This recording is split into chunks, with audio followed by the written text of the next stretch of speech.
পরীক্ষায় ডাইস বা পাশার অঙ্ক একটা অত্যন্ত গুরুত্বপূর্ণ টপিক, যার আরআরবি, এনটিপিসি থেকে শুরু করে বা রেলওয়ে এক্সাম থেকে শুরু করে সিজিএল, সিএইচএসএল, এমটিএস অর্থাৎ এসএসসির যে এক্সামগুলো আছে তার পাশাপাশি যে কোনো স্টেট গভর্নমেন্টের পরীক্ষার জন্য কিন্তু একটা হট বার্নিং টপিক, এবং এই টপিক থেকে প্রতিটা এক্সামে একটা না একটা কোয়েশ্চেন আসবেই, লাইক ডাব্লিউবিপি, কেপি হোক বা এসএসসি জিডি হোক কিংবা ডাব্লিউবিসিএস বা ইউপিএসসির মতন পরীক্ষা হোক। এই ধরনের চাকরির পরীক্ষায় কিন্তু ডাইস থেকে প্রশ্ন আসা একটা কমন। তো আজকে আমি ডাইসের বিভিন্ন ধরন নিয়ে আলোচনা করব, বিভিন্ন টাইপের ডাইস কত ধরনের হতে পারে, কি কি, এবং প্রত্যেকটা টাইপের ডাইস নিয়ে আমরা আলোচনা করব। কিন্তু আলোচনা শুরু করার আগে আমি আমার ইন্ট্রোটা দিয়ে দিই। Hello students, you are hooked on to my YouTube channel evolution a point of success. This is your guide and mentor Prosenjit Sikdar. So today's topic is dice. Let's start the topic. সবার প্রথমেই চলো আমরা দেখে নিই যে dice কত ধরনের হয় এবং কি কি। ডাইস প্রধানত মেইনলি দুটো ধরনের হয়ে থাকে। নাম্বার 1 স্ট্যান্ডার্ড ডাইস বা আইডিয়াল ডাইস, এবং নাম্বার 2 নন স্ট্যান্ডার্ড ডাইস বা জেনারেল ডাইস। তাহলে এই দুটো ডাইসের মধ্যে পার্থক্য কি? এই স্ট্যান্ডার্ড ডাইস বা আইডিয়াল ডাইস হলো সেই ডাইসটা, যেই ডাইসটা আমরা লুডুর ছক্কায় পেয়ে থাকি, অর্থাৎ পারফেক্ট একটা লুডুর যে ছক্কা আমরা পাই সেটাই কিন্তু স্ট্যান্ডার্ড ডাইস এবং আইডিয়াল ডাইস। তাহলে কোনটা স্ট্যান্ডার্ড ডাইস আমরা কিভাবে আইডেন্টিফাই করব? খুব সহজেই আইডেন্টিফাই করা যাবে। অলওয়েজ রিমেম্বার, সব সময় স্ট্যান্ডার্ড ডাইস বা আইডিয়াল ডাইসের যে টু অপোজিট সাইডস রয়েছে, two opposite sides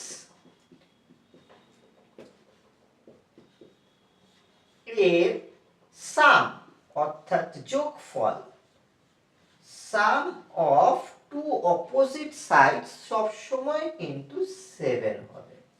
for example, যদি তোমার কোশ্চেনে বলা থাকে, সাপোজ ধরো, তাহলে টাইপ 1 এ আমরা এটা একটু দেখে নিই। টাইপ 1, চলো টাইপ 1 এ তাহলে আমরা এই স্ট্যান্ডার্ড ডাইস সম্পর্কেই শিখি। তাহলে এই ধরো একটা তোমাদের ডাইস দেওয়া রইল এবং এখানে নাম্বারিং করা রইল, সাপোজ 1 2 3। এবার তোমাকে কোশ্চেন জিজ্ঞাসা করলো যে একের অপোজিটে কি রয়েছে, অর্থাৎ একের অপোজিটে কি আছে। তো এটা যদি একটা স্ট্যান্ডার্ড ডাইস হয় তাহলে অবভিয়াসলি একের অপোজিটে কে থাকবে না, 6, কারণ 6 + 1 = 7। ঠিক একই রকম ভাবে ধরো, সাপোজ তোমাকে আবার একটা প্রশ্ন দিল যে ধরো এই একটা ডাইস রয়েছে, এটা জেনারেল ডাইস বা আইডিয়াল ডাইস তোমাকে বলতেও পারে বা নাও বলতে পারে। সেক্ষেত্রে তোমাকে বিভিন্ন রকমের সংখ্যা দিয়ে দিল, সংখ্যা দেখে তোমাকে আইডেন্টিফাই করতে হবে যে এটা জেনারেল ডাইস নাকি স্ট্যান্ডার্ড ডাইস। সাপোজ ধরো এখানে দেওয়া রইল 5 4 6। তাহলে এখানে তোমাকে বললো যে 5 এর অপোজিটে কে আছে, তাহলে অবভিয়াসলি 2, কারণ 5 + 2 = কি হচ্ছে 7। তাহলে টাইপ 1 এ আমরা শিখলাম স্ট্যান্ডার্ড ডাইস বা জেনারেল ডাইস এর মধ্যে পার্থক্য কি, এবং স্ট্যান্ডার্ড ডাইস বা আইডিয়াল ডাইস কাকে বলবো, এবং আইডিয়াল ডাইসের বিভিন্ন এক্সাম্পল জানলাম যেখানে দুটো সাইজের যোগফল অলওয়েজ 7 হবে। চলো এবার নেক্সট টাইপে চলে আসা যাক। এইবার আমরা যেগুলো নিয়ে আলোচনা করব প্রত্যেকটাই হচ্ছে কিন্তু নন স্ট্যান্ডার্ড ডাইস বা জেনারেল ডাইস। তাহলে টাইপ 1 এ আমরা জেনে নিলাম স্ট্যান্ডার্ড ডাইস বা আইডিয়াল ডাইস, ওই একটা টাইপ শিখলেই হবে। এই নন স্ট্যান্ডার্ড ডাইস বা জেনারেল ডাইসের ক্ষেত্রে আমরা অনেকগুলো টাইপ একটার পর একটা করতে থাকবো। তাহলে এখানে আমরা টাইপ 2 তে, অর্থাৎ যদি আমরা ওই আইডিয়াল ডাইসকে বাদ দিয়ে আসি, তাহলে টাইপ 2 তে জেনারেল ডাইস বা নন স্ট্যান্ডার্ড ডাইসের যে প্রথম টাইপটা আমরা শিখব, সেখানে মোর দ্যান 2 ডাইসেস, অর্থাৎ এই ধরনের প্রশ্নে দুটোর বেশি আমাদের ডাইস দেওয়া থাকবে। কোশ্চেন পেপারে দুটোর বেশি ডাইস দেওয়া থাকবে। তো এই ক্ষেত্রে একটা প্রশ্নই আসে ডাইসের কোশ্চেনে, সেটা হচ্ছে what is opposite to whom, অর্থাৎ কার বিপরীতে কে আছে। এই প্রশ্নটাই কিন্তু বারবার আসবে এবং এই একটা কোশ্চেনই হয় যে what is opposite to whom, অর্থাৎ কার বিপরীতে কে আছে। তাহলে সবার প্রথম তাহলে চলো দেখে নেওয়া যাক হোয়াট ইজ অপোজিট টু 1, অর্থাৎ এই টাইপে মোর দ্যান 2 ডাইসেস। তো আমরা এখানে দেখতে পাচ্ছি 4টে ডাইস রয়েছে এবং এখানে প্রশ্ন দিয়েছে what is opposite two 1, right? তাহলে এই ধরনের ডাইসের ক্ষেত্রে তোমরা কিভাবে আইডেন্টিফাই করবে যে 1 এর অপোজিটে কে আছে? সবার প্রথমেই বলে রাখি, এই মোর দ্যান 2 ডাইসেস যখন থাকবে তখন একটা বিষয় কনসেপ্ট মাথায় ভালো করে ঢুকিয়ে নাও, যে যেই ডিজিটগুলো ভিজিবল হবে, অর্থাৎ একটা ডাইসে যে সংখ্যাগুলো বা যে নাম্বারগুলো বা যে সাইনগুলো ভিজিবল হবে, তারা কোনোদিনও একে অপরের অপোজিট হতে পারবে না। অর্থাৎ আমি এই লাস্ট ডাইসটা দিয়ে যদি তোমাদেরকে বোঝাই, তাহলে এই ডাইসে আমরা দেখতে পাচ্ছি যে 3, 5, 6 এই তিনটে ডিজিট রয়েছে। তাহলে এই 3, 5, 6 তিনটে ডিজিট কিন্তু কখনোই এরা একে অপরের অপোজিট হতে পারবে না। তার মানে 3 এর বিপরীতে কোনোদিন 5 হতে পারবে না, বা 3 এর বিপরীতে কোনোদিন 6 হতে পারবে না। ঠিক একই রকম ভাবে এই ডাইসটায় যদি দেখি 1, 4, 6 অর্থাৎ 1, 4, 6, এরাও কিন্তু কখনোই একে অপরের অপোজিটে হতে পারবে না। অর্থাৎ একের অপোজিটে 4 বা 4 এর অপোজিটে 6 বা 6 এর অপোজিটে 1 হতে পারবে না। সেম ফর দিস টু, এই দুটোর ক্ষেত্রেও একই জিনিস অ্যাপ্লিকেবল, অর্থাৎ এই ডাইসে কখনোই এই সংখ্যাগুলো যেগুলো ভিজিবল হবে বা যে সাইনগুলো তোমাদের দেওয়া থাকবে, তারা কখনোই একে অপরের বিপরীত হতে পারে না। তাহলে এবার আমরা কিভাবে এটাকে সলভ করব, চলো দেখে নিই। এখানে প্রশ্নে দিয়েছে হোয়াট ইজ অপোজিট টু 1, অর্থাৎ একের বিপরীতে কে আছে। কিভাবে সলভ করব? তাহলে আমরা এই ডাইসগুলো দেখব এবং দেখে অবজার্ভ করার পর দেখব এক কোন কোন ডাইসে উপস্থিত আছে। তাহলে দেখো এক আমাদের এই ডাইসটার মধ্যে উপস্থিত রয়েছে বা প্রেজেন্ট আছে। তো এই ডাইসে একের সাথে কে কে বসে আছে, না একের সাথে 6 আছে এবং 3 আছে। চলো এই ডাইসটা কমপ্লিট হয়ে গেল, দেখে নিলাম। নেক্সট এই ডাইসটাতেও এক আছে, হ্যাঁ এই ডাইসেও আমাদের 1 রয়েছে। তাহলে এই ডাইসে একের সঙ্গে সঙ্গে কমন ফ্যাক্টর কে কে আছে দেখে নিই। এখানে একের সাথে সাথে 3 আছে, 2 আছে, অলরেডি 3 আমরা মেনশন করেছি, তো এখানে আমরা 2টাকে লিখে ফেললাম। আবার চলে আসি এই পরের ডাইসটায়। পরের ডাইসটায় দেখতে পাচ্ছি এখানে 1 আছে, 4 আছে, 6 আছে। তাহলে এখানে একের সঙ্গে কমন কে আছে, একের সঙ্গে এখানে 4 আছে, 6 অলরেডি আমরা মেনশন করে নিয়েছি। তাহলে এই প্রত্যেকটা ডাইসে কমন ফ্যাক্টর দেখার পর বুঝতে পারলাম যে একের সঙ্গে কমন রয়েছে 6, 3, 2, 4।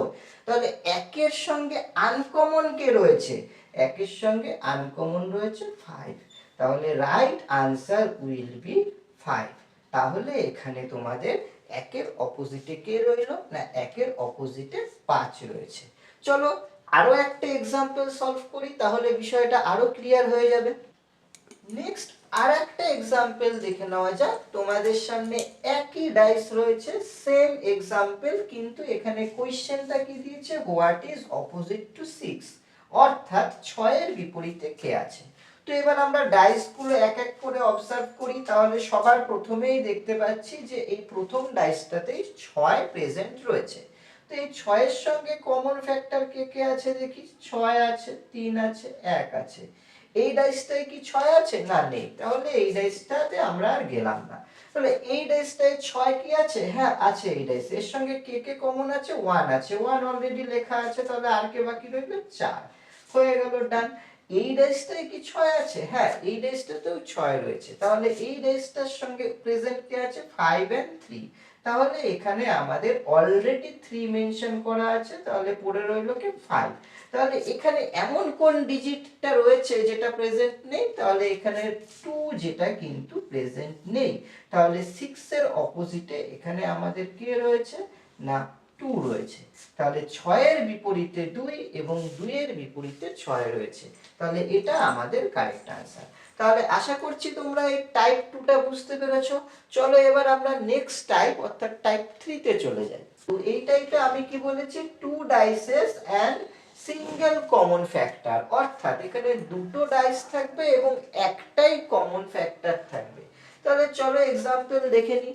তাহলে এখানে দেখো 1 3 4, এই ডাইসটায় রয়েছে 1 3 4 এবং এই ডাইসটায় রয়েছে 4 5 2। অর্থাৎ এখানে একটা কমন ফ্যাক্টর রয়েছে, সেটা হচ্ছে 4, কারণ এখানেও 4 প্রেজেন্ট রয়েছে এবং এখানেও 4 প্রেজেন্ট রয়েছে। তাহলে একটাই কমন ফ্যাক্টর আমরা দেখতে পেলাম এবং দেখতে পাচ্ছি এখানে দুটো ডাইস রয়েছে। এবার কোশ্চেনে চলে আসি। কোশ্চেন অ্যাজ ইউজুয়াল, যে হোয়াট ইজ অপোজিট টু হুম। তাহলে এখানে প্রশ্ন দিয়েছে হোয়াট ইজ অপোজিট টু 4, অর্থাৎ 4 এর বিপরীতে কে আছে, রাইট। এবার আমরা দেখে নিই কিভাবে এর সলিউশনটা করব। তাহলে এখানে আমি কমন ফ্যাক্টরটা নিয়ে নিলাম। কমন ফ্যাক্টর কি আছে? 4।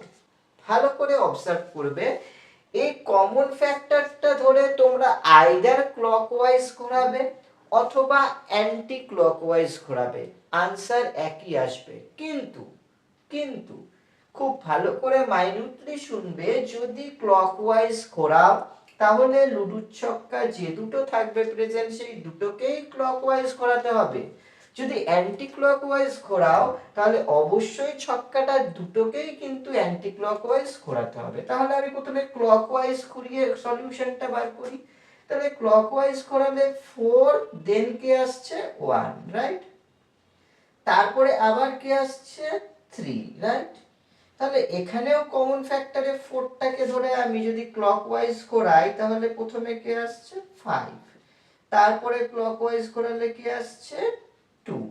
তাহলে কে পড়ে রইলো? কে নেই, অ্যাবসেন্ট কে আছে? অ্যাবসেন্ট আছে 6। অর্থাৎ 4 এর অপোজিটে 6 আছে, 1 এর অপোজিটে 5 আছে এবং 3 এর অপোজিটে 2 আছে। তাহলে এটা তো আমরা ক্লকওয়াইজ ঘুরিয়ে দেখলাম। চলো এবার অ্যান্টি ক্লকওয়াইজ ঘুরিয়ে দেখি आंसरটা একই আসে কিনা। চলো অ্যান্টি ক্লকওয়াইজ আমরা এবার একটু দেখে নিই। তাহলে যখন আমরা এটাকে অ্যান্টি ক্লকওয়াইজ ঘোরাবো না, তখনও কিন্তু আমরা একই आंसर পাবো বা সেম উত্তরই পাবো। চলো দেখে নিই। সবার প্রথম এটাকে যদি অ্যান্টি ক্লকওয়াইজ ধরি তাহলে 4 টাকে কমন ফ্যাক্টর ধরলে 4 এর পর অ্যান্টি ক্লকওয়াইজ কে আসছে 3, দেন কে আসছে? দেন আসছে 1। ঠিক একই রকম ভাবে এটাকে অ্যান্টি ক্লকওয়াইজ ঘোরালে 4 এর পর কে আসছে 2, দেন আবার অ্যান্টি ক্লকওয়াইজ ঘোরালে কে আসছে 5। তাহলে আমাদের এখানে অ্যাবসেন্ট কে আছে? অ্যাবসেন্ট আছে 6। তাহলে এখান থেকে কি বার করলাম যে 4 এর অপোজিটে 6 আছে, 3 এর অপোজিটে 2 আছে এবং 1 এর অপোজিটে বা বিপরীতে 5 আছে। তাহলে দেখো এই आंसर এবং এই आंसर কিন্তু দুটোই সেম। কিন্তু তুমি যদি একটা ক্লকওয়াইজ ঘোরালে আরেকটা অ্যান্টি ক্লকওয়াইজ ঘোরালে তাহলে কিন্তু आंसरটা ঠিক হবে না। সেক্ষেত্রে কি করতে হবে না, যদি ঘোরাতে হয় দুটোকেই সেম ডাইরেকশনে দুটো ডাইসকেই ঘোরাবো। নেক্সট চলো আরেকটা एग्जांपल দেখে নেওয়া যাক তোমাদের সুবিধার জন্য। চলো সেম টাইপের আরো একটা एग्जांपल দেখে নিই তোমাদের সুবিধার জন্য। দেখো এখানেও ঠিক একই রকম ভাবে 2 ডাইসেস রয়েছে। তাহলে দুটো ডাইস দেখতে পেলাম এবং টাইপকে আমি কি বলেছি? 2 ডাইসেস সিঙ্গেল কমন ফ্যাক্টর। এবার আমি দেখে নিই এখানে সিঙ্গেল কমন ফ্যাক্টর আছে কিনা। হ্যাঁ, এখানে সিঙ্গেল কমন ফ্যাক্টর আছে। কে সেই সিঙ্গেল কমন ফ্যাক্টর? না 6। অর্থাৎ 6 এখানে কমন ফ্যাক্টর রয়েছে এবং দুটো ডাইস রয়েছে। তাহলে আমার টাইপ 3 তে এই ডাইসটা পড়ছে। এবার চলো প্রশ্নটায় দেখে নিই সেই একই question, what is opposite to whom, অর্থাৎ কার বিপরীতে কে আছে। দেখো এখানে প্রশ্নটা দিচ্ছে হোয়াট ইজ অপোজিট টু 2, অর্থাৎ 2 এর বিপরীতে কে আছে। চলো এটা এবার সলভ করি। তাহলে আমি এখানে কমন ফ্যাক্টর সিঙ্গেল কে আছে 6, তাহলে 6টাকে যদি আমি ক্লকওয়াইজ ঘোরাই তাহলে কে আসবে 1, দেন আবার ক্লকওয়াইজ ঘোরালে কে আসবে 3, ঠিক একই রকম ভাবে আবার 6টাকে যদি ক্লকওয়াইজ ঘোরাই কে আসবে 4, এটাকে যদি আবার ক্লকওয়াইজ ঘোরাই তাহলে কে আসবে 2, তাহলে কে অ্যাবসেন্ট আছে, তাহলে এখানে অ্যাবসেন্ট আছে 5, অর্থাৎ 6 এর অপোজিটে 5 আছে, 1 এর অপোজিটে 4 আছে এবং 3 এর অপোজিটে 2 আছে। কিন্তু আমাদের প্রশ্নে কি আছে, প্রশ্নে আমাদের বলেছে হোয়াট ইজ অপোজিট টু 2, তাহলে আমাদের রাইট আনসার উইল বি 3, অর্থাৎ 2 এর অপোজিটে 3 রয়েছে।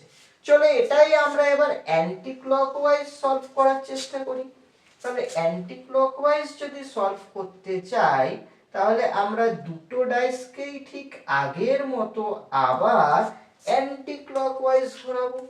তাহলে এখানে 6 যদি কমন ফ্যাক্টর হয় এবং অ্যান্টি ক্লকওয়াইজ ঘোরাই তাহলে 3 ফার্স্ট, দেন আবার অ্যান্টি ক্লকওয়াইজ ঘোরালে 1, তাহলে এক্ষেত্রেও 6 কে অ্যান্টি ক্লকওয়াইজ ঘোরালে 2, আবার অ্যান্টি ক্লকওয়াইজ ঘোরালে 4, তাহলে অ্যাবসেন্ট কি আছে, অ্যাবসেন্ট আছে 5, তাহলে 6 এর অপোজিটে বা বিপরীতে 5 আছে, 3 এর অপোজিটে 2 আছে এবং 1 এর অপোজিটে 4 আছে।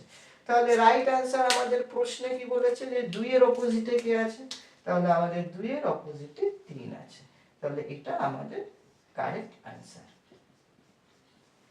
তাহলে আজকের ভিডিওতে এই পর্যন্তই। আমরা টাইপ 1 দেখলাম, যেখানে আমরা দেখলাম স্ট্যান্ডার্ডাইজ বা আইডিয়াল ডাইস সম্পর্কে, এবং নেক্সট টাইপ 2 এবং টাইপ 3টা পুরোটাই আমরা কভার করলাম নন স্ট্যান্ডার্ড ডাইস বা জেনারেল। পরে নন স্ট্যান্ডার্ড বা জেনারেল ডাইসের আরো যত ধরনের টাইপ আছে নেক্সট ভিডিওতে অবশ্যই আমরা শিখে নেব। ততদিন পর্যন্ত অবশ্যই আমার চ্যানেলে কিন্তু তোমরা কানেক্টেড থাকবে। With that, this is Prosenjit Sikdar signing out from Evolution, a Point of Success. Till we meet next, keep watching, keep studying and keep sharing.